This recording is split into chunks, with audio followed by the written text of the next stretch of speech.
Welcome to another episode of Fight the Burnout. Today we have a special guest from literally the other side of the world, from New Zealand, Natasha Jones. She is a lawyer, an employment lawyer, I believe, but she will correct me if I'm wrong, from the UK. And today we're going to talk a little bit about burnout with her experience, what she does, what she's seen with the tools and that. But as usual, I'm going to let her introduce herself, give us a little bit of experience, tell us a little bit about herself, and also tell us experiences and that with burnout and how she's kind of come over it. So, welcome, Tasha. Good morning. Thank you for having me. You're very welcome. It's actually my honor to have you here. So Tasha, if you tell us a little bit about your what you do, who you are, and and also those experiences with burnout. If any specific time or anything comes to mind. Okay, so I've been an employment lawyer for just over 20 years. I'm not sure of the labour laws in New Zealand, but in England we have quite a lot of labour laws. I've helped businesses and I've helped individuals where the employer-employee relationship is broken down. So when that relationship breaks down, it's quite similar to a divorce because people have worked really closely together in the workplace. And when there's a fallout, there's a huge emotional fallout with it, as well as the impact on the business. So for 20 years, I've advised businesses and I've watched these people struggle. And I suppose when I started out, I was in my 20s. I'm now in my mid-late 40s. And suddenly the demographic of the people struggling in the business, I began to notice was my peer group. So I began to notice it was men in their late 40s who were struggling, who were being made redundant, who were being exited from their jobs. Because essentially, if life isn't working for you, if something's going wrong, or you've had maybe a loss in your life, eventually you bring it into the workplace. So I noticed that performance really wasn't about somebody coming to work who didn't want to do a good job.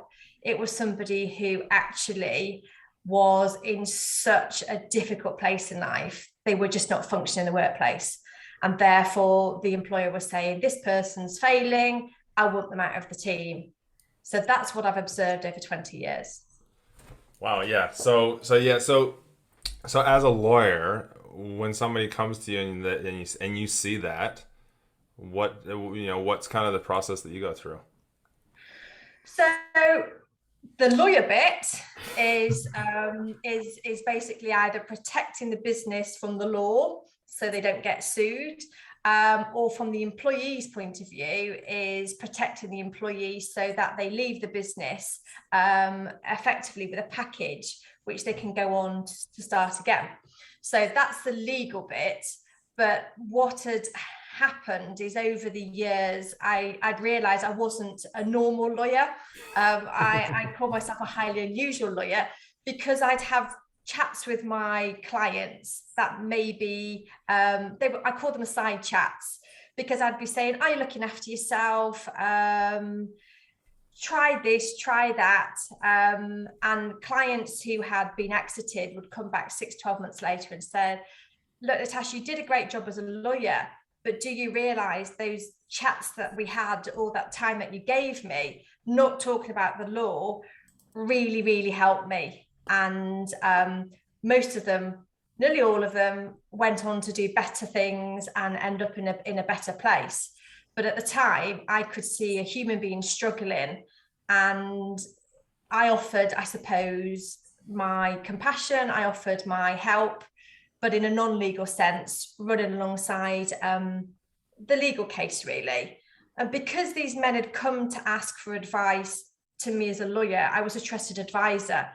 So they were able to, I suppose, share emotions, which some of them have said, look, my wife doesn't even know I feel like this. My family doesn't even know I feel like this. And so I suppose I was in a very privileged position because they would open up and they would talk to me because they trusted me, because there was Yeah. confidentiality. No, that's awesome that you identified that and you were able to do that.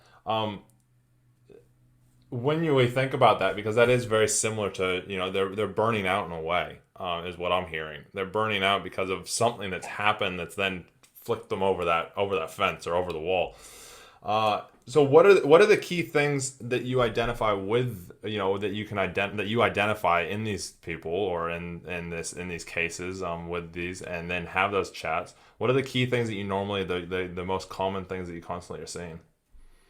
So what I noticed, and it actually took the UK's lockdown in April 2020, I'd listened to a podcast that said we have in the UK the highest suicide rate is males aged 45 to 49. And I was working very long hours in the day, but then I would go out in the garden in the evening, and I was in the garden on my knees weeding. And I sort of paused and I thought, oh my word, that demographic of males aged 45 to 49, that is 90% of the files that I've had on my desk for the last 20 years. That is a demographic of male that is exited from their job.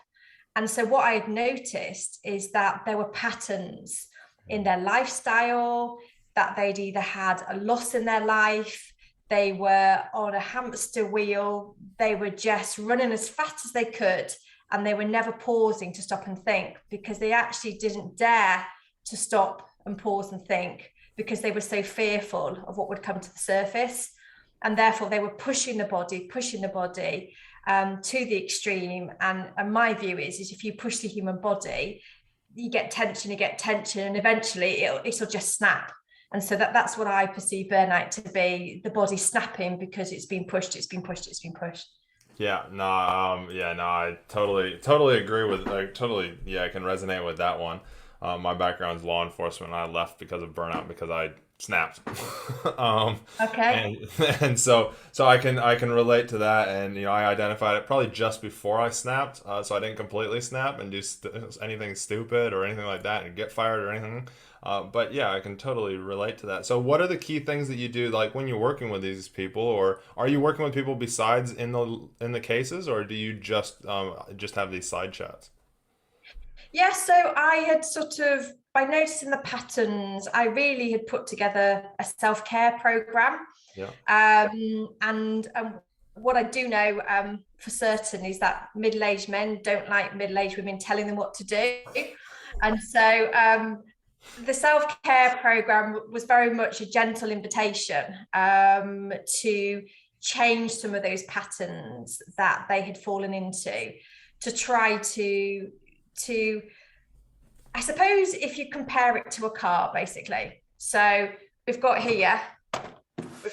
nice, big, fast supercar, basically.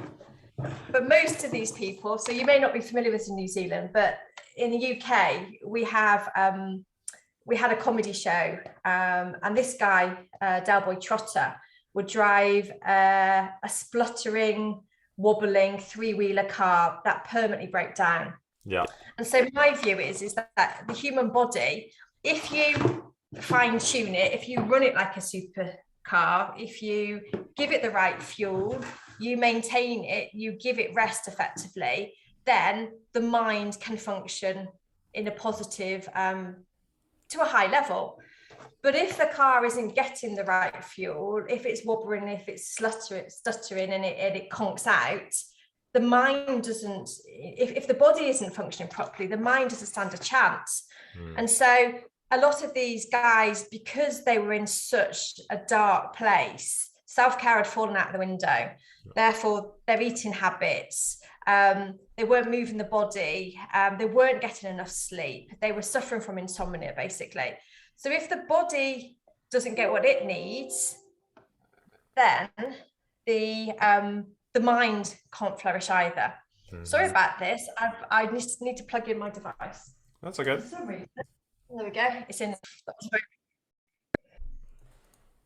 Yeah. Sorry about that. That's all good. That's all good. These things happen. Technology. Well, I suppose that really naturally makes the point, because Yeah, it does. if we don't charge up our battery, I knew in seconds of the battery it would cut you off. Yeah. So I quickly ran to plug it in. But we don't do that with the human body. We might plug in our phones and make sure our phones never go less than 10%. but do we really listen to the body? And when the body is starting, the battery's running out, what are we doing to plug it back in again? Yeah, yeah. It is so totally true. So you've done that. You've got this program. You help these guys identify that there is that thing they need to plug back in and take care of themselves so they can become that supercar again, like they know they used to be. What are the key things that get them to actually that you find actually helps them identify that they do need to plug themselves back in or start to give themselves that good fuel and that so they can get back to that supercar stage as you called it. Well, what I do is look at habits. So the aim is to break the bad habits and form good new habits, basically. So thinking about this demographic of middle-aged men who don't like to be told what to do, that first lockdown in the UK, April 2020, I began to write a story. So I wrote a story and it's called Mandemic. And it's a tale of a man who didn't like to be told what to do. And the story is quite heavily illustrated because what I also do know about men, most of them don't really want heavy duty reading. So think of it like a comic. Yeah. It's illustrated, and the illustrations are 32 good habits. All of them are free to start, all of them are easy to start. And one or more of those good habits, bringing them into their lives, I believe, can be the first step of what maybe is a journey of 1,000 miles. But it's that first step, because what I saw is when these people were up to here, when everything was dark, they couldn't face anything new. They couldn't face going to the gym. They couldn't face basically cleaning their fridge out and eating all green stuff.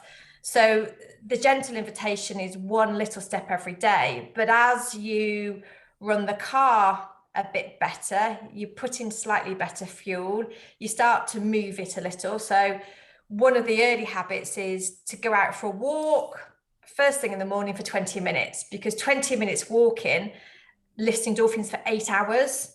So if you've started the day and you've lifted your endorphins, you've a better chance of making better decisions, forming new habits later on in the day. Does that make sense? Makes absolutely sense. It's exactly what I teach people every single day.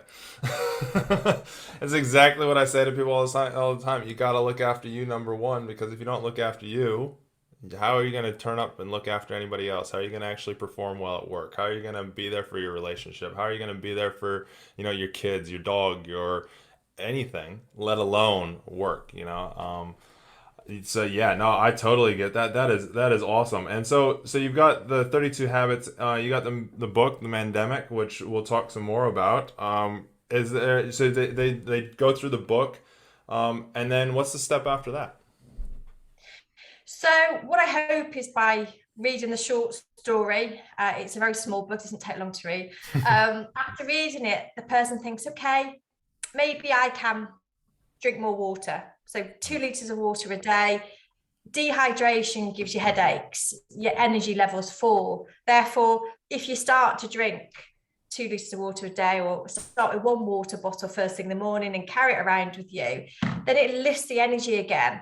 So it's the one small step at a time, and at the same time, be kind to yourself. So that's my theory. And what I hope is that when somebody's read the book and they've maybe started drinking some more water, they've maybe started going for a walk every day, then they think, right, okay, I now need to take the next step. And the next step is probably somebody like you. It's them going to find maybe a coach, somebody who will take them to that next stage. But until a person wants to change, until a person wants to do things differently, they won't. So what I've seen is these middle-aged men, whilst they confided in me and I suggested speak to this person, that person, they never did.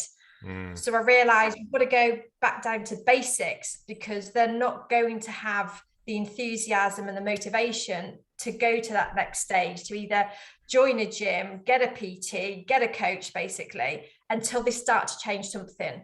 Yeah, Because these men are in a dark place, yeah. and they're fearful of change. They're fearful of starting something new. So it's got to be gentle at the beginning, is my view. No, I love that, and I love the fact that you identified something. You went, hey, I know some tools, I know some I know some tips, and that.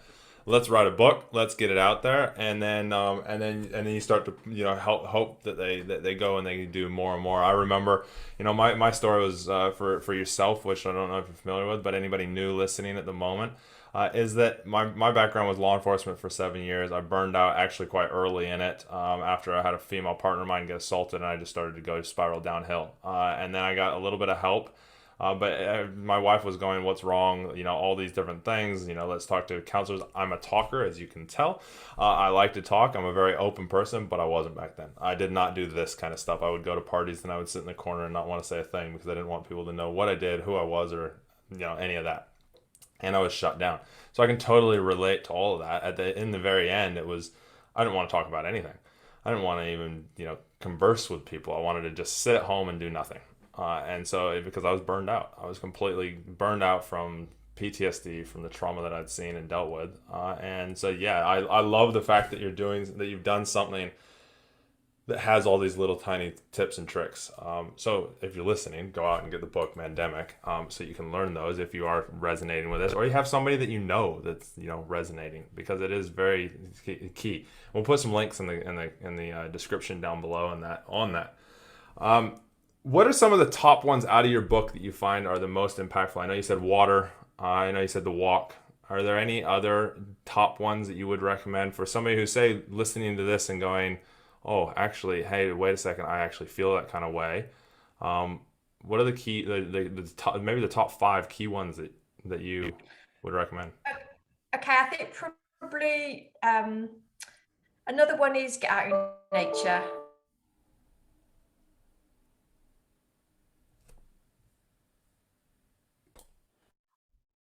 Awesome. Well, Tasha's back. We being on the other side of the world, the Wi-Fi doesn't go through the internet, doesn't go through the world. It has to go all the way around it. So she's back now. I believe you're going to talk. You're going to tell us around. It sounded like nature was your next tip, on top of water, on top of having a move, getting out and moving 20 minutes each morning. I'll let you carry on there, Tasha. Yeah, so I suppose so. Nature. I'm really passionate that nature gives us something. And so we have a world of tech. You and I couldn't talk if it wasn't for tech. So I suppose I'm talking about two habits here at the same time, because I'm talking about tech awareness. Mm. If you start to observe the impact of what tech has on your body, and then you take yourself off tech and you go into nature and you do this a few times, you really feel. So if I go back to the car analogy, if maybe the car is running in second or third gear when you're on tech, basically, when you go out in nature, you if you don't have earplugs in, you don't have any device with you, and you just immerse yourself in nature, and it can be your 20-minute walk, the body, the energy rises. There is, Mother Nature gives us something. I haven't got to the bottom of it yet. I don't know why, but I know the days when the weather is the worst, when it's raining, it's windy, and I put my coat on and I go outside, the elements give me something. I don't understand. My ego, my mind says, I'm not going out there. It's wet, it's cold. Don't be silly. I'll stay in the warm with a cup of tea. But actually, when we get outside and we battle the elements and we come in and our skin's a different color, we're alive, you get that core energy running through that is to my body is a magnificent machine and it is working well. But I don't think you get that ever sat in front of tech. Does that make sense? It makes total sense. I mean, like I said about me burning out in that, I took 2.5 months. I bought a motorcycle. Went back to the U.S. Bought a motorcycle. In all transparency, didn't know if I was coming back. Didn't know if I was coming back to my wife. I was that far burned out. Like I was like, just everybody go away. And so I went back, had a time limit on it because my wife she loves me dearly, but she was like, we're putting a time limit on it, and if you're breaking up with me, you're coming back and telling me to my face. I was like, okay, cool, I can do that. Within 5 minutes of being over there, I knew I wasn't gonna be coming back and breaking up with her, and we're still happily married. What is that? 4 years on now. But I went and I camped around the U.S. because again, that nature thing, I'm drawn to it. I grew up sailing and that. But I also think, as you said, the nastiest days out, then you go outside. My wife and I, yesterday, it was raining here. We're like, we need to go for a walk. Because we need to get some exercise. And we went out with the dogs in the rain, and it was drizzly and nasty, and we're like, don't really want to go. But I was just thinking about it as you saying that, and I think part of it also takes us back to our childhood.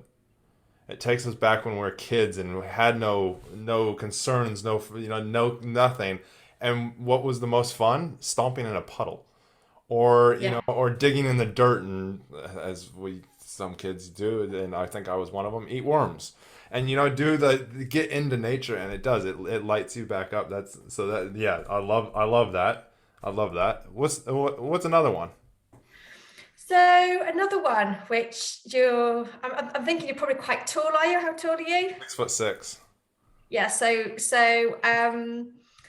when I say this to a tall, like burly man, effectively, I think now he's not going to get it. But I so passionately believe it makes a difference. But it sounds like such a silly word. Gratitude. Yep. So I so firmly believed in gratitude. I also produced a gratitude journal, and the gratitude. So this is the Mandemic gratitude journal. And I could see when I was asking guys on the self-care program to do gratitude, they were like, yeah, but what do I actually do? Well, write down one thing that you're grateful for. I can't think of anything. And so I realized that actually gratitude takes a lot of practice. But I don't know if you've heard of Joe Dispenza. Yep. He talks a lot about the neuroscience, how you can change those neural pathways. Yep. And therefore, if you are waking up every day and thinking life is rubbish, it sounds too simple, but I absolutely have seen it work time and time again. If you can, part of a morning routine, which is another habit in the book, you can, within the first half an hour, if you're going out for a walk, either before you go for your walk, when you come back again, all I've done is I've put one line, and you've just got to write one thing. And it might be, I'm grateful to breathe. I'm grateful I slept. I'm grateful I can stand up. But the more you get into the groove of writing down one thing a day, one sentence, what you're grateful for, then that habit can actually change neural pathways. Yeah.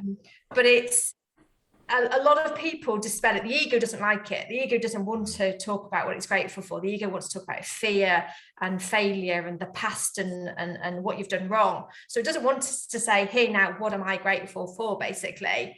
Yeah. And this moment, I'm really grateful that there's technology in place. I can chat to you, a man who's been through burnout, who's come out the other end, who can share with others that there's hope at the end of it. But can I just ask you a question? It's not how it should be, but what I'm intrigued is what you didn't quite break, but what point made you think I've got to do something? Can you remember what it was? I know exactly what it was. I almost cheated on my wife. You were what? Almost cheated on my wife. Okay, and then you caught yourself. So I literally was at a friend's house, at a mutual friend's house. My wife was overseas for work, and I talk about this in the very first episode of Fight the Burnout. So if you're listening to this and you haven't listened to that, go have a listen. So I was in the darkness, the complete darkness in my mind. I call it the darkness. Demons were taking over, as I call them. But I was at a mutual friend's house. My wife was overseas. I was just over there having dinner, and one of our mutual friends was there. And I had, in my mind, we were sitting there. Our friend had gone to bed. We were watching a movie, finished watching a movie. She was tired. And so this friend of our friend was there, and I was sitting there having thoughts on how do I crack onto her to make a move. Like, how do I go beyond just being friends, but how do I go to that next step? And I caught myself and I went, oh my God, there's something wrong with me. Because that is not me. My parents cheated on each other when I was a kid, and I saw the turmoil that it did, and I've seen people get cheated on, being a cop, all the turmoil, like all of that. And so that's what changed me. That was my moment of, wow, I need to do something. I need help. And my wife and I had already talked about having counseling. This would be the third time I had counseling while I was in the police. And we had already booked in to do counseling when she came back from this trip because I told her I wanted a divorce. And so that was I was like, wow, this is not me. And so when we went to the counselor, I just let it all out. And the counselor turned to me and she goes, Chris, you guys have stuff going on, but she's like, that stuff you guys can get through, but you are burned out. Your tank is so empty that you can't see the light through the darkness. And so then it was just step by step of just talking about it was my key one, just communicating it. Wow. And my theory that the patterns, so I probably should, we should have had this discussion because you might disprove me entirely. But when you're in that darkness, were you looking after your body? Were you moving, eating well? I say so. I'm a gym fanatic, always have been. I say the gym saved my life because I would go into the gym and I would throw heavy weights around and I would punch the punching bag. And I remember when I was coming out of it that it was I would go in and I would lift angry and I would punch the bag angry. And then I remember afterwards going in and boxing and doing boxing after I'd kind of gone through my initial stuff and went, oh my god, I'm doing some boxing training now and I'm not doing it to get rid of anger. I'm doing it because I enjoy it. And it is. And on your gratitude thing, I coach this as well. I tell people give yourself 1 to 3 things that you're grateful for every morning and 1 to 3 things that you accomplished the day before. Uh, Yeah. and Yeah. because it is, I've done neuro linguistic programming, I've done Tony Robbins events, I've done all that kind of. So our mind doesn't know the difference between what's true and what's false. All it knows is what it's being told. Yeah. Yeah. And so if we're Yeah. telling it what we're grateful for, then we start to shift our focus towards it and we start to actually think about it all the time. And that's the thing. And I even have people that are really dark, like you're talking about, where they're just like, they're completely just done. I've worked with people that are suicidal as well. I worked with a lady who was suicidal, and literally first step was I was like, what's one thing you're grateful for? And I think she said her dog. And I was like, okay, cool. I want you to write on your mirror where you look at first thing in the morning. I want you to write on the mirror, I'm grateful for my dog. Yeah. And I just want you to look at it, smile at it, laugh at it, and think of your dog. I want you to do that for a week. Yeah. After the week, completely different person. And then there's the next steps after that. Yeah. But it's that I totally 100% agree with everything you said today. You do you do just those 5 things. If you're listening, you do those 5 things. It's going to change your world. I think so. And Yeah. habits are something we do over and over again until we just do them. Yeah. And so the hard bit is starting it and the fear and your ego saying it won't work, I can't be bothered. Yeah. But what I have seen with self-care program is that somebody filling their water bottle first thing in the morning and then carries it around now, months on, drinks water every day. Yeah. Somebody who's got a journal by the side of their bed basically, and they do it first thing in the morning. They do fill it in and they fill the book and they go to another one. So habits are something which they are difficult at first. And lots of people say there's no point me starting because I always break habits. But there comes a point when it becomes automatic. And before you know it, you've just done it. So I think daily habits Yeah. are what takes a person then to that next stage of, right, I'm now going to get help. I mean, your story basically, it's amazing that you're humble with it basically, and what you've achieved, is amazing. Some people don't catch themselves, do they? So they go on to do that thing and then they've got shame on top of everything else basically, and they just keep going down and down, don't they? Yep, they do. They keep down spiraling, and then they think there's no step off the spiral, or off the spiral staircase. They think there's no Yeah. there's no way to get off of this. And you've hit some key points here today, and because we get in the habit of I break habits. All that is a habit. It's just the language. If you Yeah. change your Yeah. language, if you change your language from I break habits to I create habits, it's one word. Yeah. It's one Yeah. word, and you start telling Yeah. yourself, I create habits. I create habits. I remember when I was in my darkest days, I ride motorcycles, and I remember where I used to ride just fast, just so I could feel things, just because I wanted to feel things. Not because I didn't feel things already, but because I had told myself enough that I don't feel anything. Mm. And also, it's the same thing. Like it's been pretty misty and drizzly for like the last 3 or 4 days here. And like I look outside right now, the sun's going down, it's getting dark and it's drizzly and misty, and I look out there and all I see is light. Whereas Yeah, somebody that's in those dark days, and if you're listening to this, you could be, but look outside and tell me, do you see the darkness or do you see the lightness? yeah. Because if you see a lot of darkness, you're probably in one of these states, which is okay. It's totally fine. Take one step. Because then you'll take Well, another, and then you'll take another, and then you take another, and then you get knocked back three or four, and then you'll take another forward, and you'll take another forward, and another, and then you get knocked back, and it's okay. I call those knockbacks because I refer to them as demons. I'm not a religious person or anything, but I just refer to them as demons just because I was on my motorcycle ride and it just popped into my head.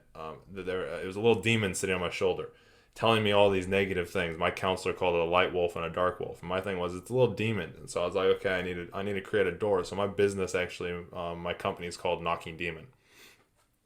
And it's because the demon's always knocking at the door, and I used to, and this can possibly resonate, and you might, get something out of this for the people that you talk to, is the demons on the other side of that door. It's up to us whether we want to let him in or not, but we always have to listen to what he has to say. And then we can interpret it however we want to. We can tell ourselves what we want to hear from it. But if we push him away and ignore him, he'll go quiet, but he'll come back with a vengeance with a megaphone. yeah. What you resist persists. Yep, it does. I personally, with I call it the ego. I'm with you on the demons, and I used to think, stop thinking about it, stop thinking about it, stop thinking about it, and I'd go for days, stop thinking about it. And these days, I just give into it. I'll go and meditate, and you know what? I 20 minutes is enough for me. But when I face it, I allow it, whoosh, it just goes. But it took me a very long time to be able to sit with it. And that's why it resonated with these guys who I could see them on the hamster wheel, keep going, keep going, keep going, keep going. A lot of them, were cyclists. I'm exercising, I do 100 miles on a Sunday, but they never stopped for a moment to think, because when they were cycling really fast on their bike, they were watching, they didn't fall off the road and they didn't crash into something. And when I tried to get them to say, look, you're enormously, successful. Yes, you're very fit physically because you can cycle 100 miles, but how good are you at sitting and relaxing and just being with your family? And they were unable to do it. So they were on paper highly successful, but I would say a hair's breadth of burning out. And in their own mind, they weren't successful at all. Well, so sometimes teaching somebody how to start to find 10, 20 minutes a day where they do nothing and they just allow that to come through and then puff go. Yeah. For some men, that has been the hardest task. And this leads me into the before we started, I said there was a couple questions that I'm key on, but I'm in the process of building and launching a program that's it's called Create from Why. And if we ask ourselves why, we'll get to the core of it. Sometimes we don't want to hear it, but we'll get to the core of it. It's like when you have those voices that are there. If you ask yourself, why is that voice consistently there? And for those men that are the hardcore cyclists, I did it for a while, and even still I do a little bit on the side. I help train people to get into the police. And I've got a fitness background, and I'm a personal trainer in that. But the key thing for most of them isn't the fitness, it can be the consistency, but it's what voices are in your head in the hardest points. What are you running from, or what is telling you to stop? What is telling you that you shouldn't be out there cycling, or you should slow down, or you should pedal harder, or you should pedal faster? What's deep down inside, and asking yourself why on that is the key thing. But more importantly, I believe that we all have an underlying deep internal why that actually stems from our childhood and stems from the experiences of when we were pre-6, 7. And if we find that and we identify it and then we apply it to everything, it makes it so that everything is quite easy to do these things, the grateful things, to take care of yourself, to take care of your family, to all that, but really look after yourself first. Because I run by a pyramid as well that starts with the base layer of yourself. But when we find that internal why, everything else kind of falls away. All the voices, all of that, because we're doing stuff for an internal why, which then also is external. Mine, create less pain for myself and others to be the best version of ourselves. That's my why statement. And so the program of development helps you develop that, but then also helps you put it into all areas of your life. I'm interested in Tasha. What would you say your why would be? Your internal why. I think my why is identified sort of as a child. I wanted to help. I wanted to be a lawyer because I thought it would help people. Mm-hmm. But then being a lawyer and the law wasn't enough. And so my mum asked me, she said, why have you written this book? Is it to make money? What is it? And I said, I'm not interested in the money of this book, but if it gives one person hope. So my why was to help, but maybe being realistic now in my mid-40s, watching guys where they're at, is to give somebody enough hope on that dark day, that slither of light, really. Yeah. So that's a bit of a long answer, but these habits, I think, can inspire hope. The person then has to take action themselves and they have to go on to do it. But you need that slither of light. You need that something that does to, okay, what can I do tomorrow that makes it slightly better than today? Yeah. And when someone's on the hamster wheel, they can't face tomorrow, let alone doing something that makes it better, can they? Yeah. No, they can't. They can't. No. So I like to, when people say their why in that, I like to kind of look at it because obviously this is what I do coaching Yeah, wise. I do. And so when we look at it, obviously it started with with helping people, and what I've recognized is that almost everybody wants to help people. It's the contribution side of things, and it's the very surface kind of level of your why. And I take people through a process, but you have already kind of identified deeper into yours. So if we look at the hope side of things, when you were a kid, did you enjoy bringing hope to others? Yeah, Yeah. yeah, When you were a teenager, did you enjoy bringing hope to others? Did you were you like driven off of, oh, I'm bringing hope to others? yeah. Did you always want to bring hope to yourself? Maybe it's Because our these. internal why comes from, it starts with us first. Yeah, So yeah, like mine, create less pain for myself and others. yeah, So yeah. if you So yeah. so if you look at what you do now, do you always, with what you do as a lawyer, as writing this book and that, was it to create also, did it help you create hope for yourself in ways? I think so, and it's, I say, and now you're making me, I suppose, believe it. The man has led me on a different journey, and it's opening doors to talk to people like yourself. It's Monday morning. It's the light's just coming through in the UK. The energy I'll get from this conversation will carry me through the whole week. So yes, the Mandemic journey has created hope for me because it's bringing light to me, and it's whereas I used to maybe sit at a desk and I worked on files all day, then the man is traveling the world, and I want to go with him. So yeah, how I will spend the next 2 decades, the man has transformed it for me. Yeah. But when I sat down and wrote it, I didn't realize that was a possibility. Yeah. Or maybe I did. What you're saying is deep down, maybe I did. You already did, and I can tell you this: when you decided you wanted to become a lawyer, you would have been creating hope for yourself in some way. There would have been something, and your why might not be hope. We haven't really gone through the process. We've just kind of listened to what you have, and a lot of times I can spark close to the deep level. But it does, and so now it's a matter of actually taking yourself, and you're very good at it because you've written a book about it, is creating the habit of focusing on that why and making sure that what you are doing does line up with it. And there's things that we go into around your rules, around the things that are good for it and bad for you, with what you're doing and different things and that. But it is all about living by that why. Because when we live by what's internal for us, we can then actually give out more because we're living within ourselves. So in turn, by giving more to others, we're actually serving ourselves. And so we're looking after ourselves. So in turn, we're looking better. We're being better. So, as you said, any guys out there that are struggling, they feel like they're at that dark stage, and they're like, or they're going, I just don't enjoy who I am right now. Reach out to Tasha. Reach out to myself. Get Mandemic. have a read of it, but remember that that hamster wheel that we're currently running on is because we're not thinking internally on why are we actually here? Why are we on this hamster wheel? And it's that's my philosophy and what I've kind of figured out with all my self development and training and helping people and that. I'd love to know your thoughts on that, Tasha.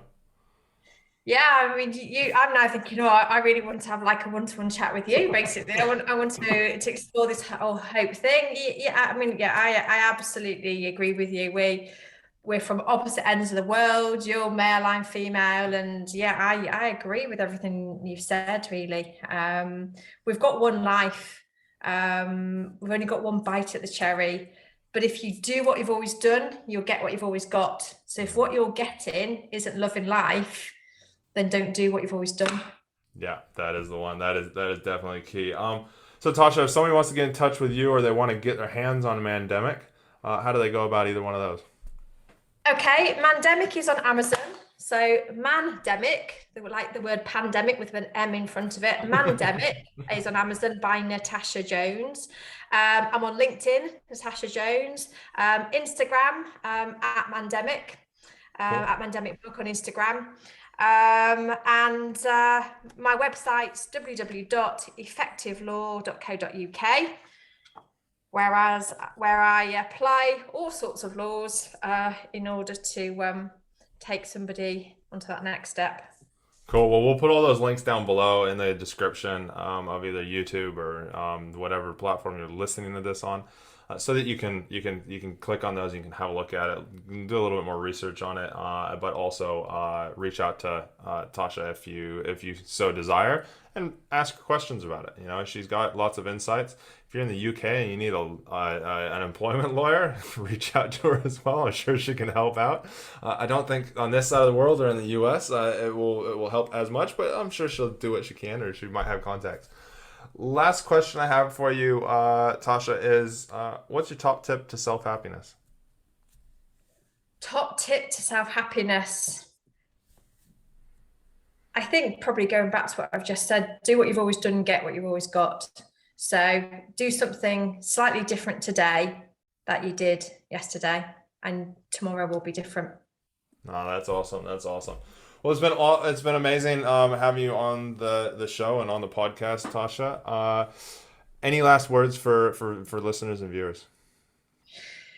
I've learned so much this morning, and you talking about your darkness, and anybody who looks outside and all they can see is dark, then there is light there, but maybe just need to step out the door, take a few breaths, and then you will see some light somewhere. You will find some.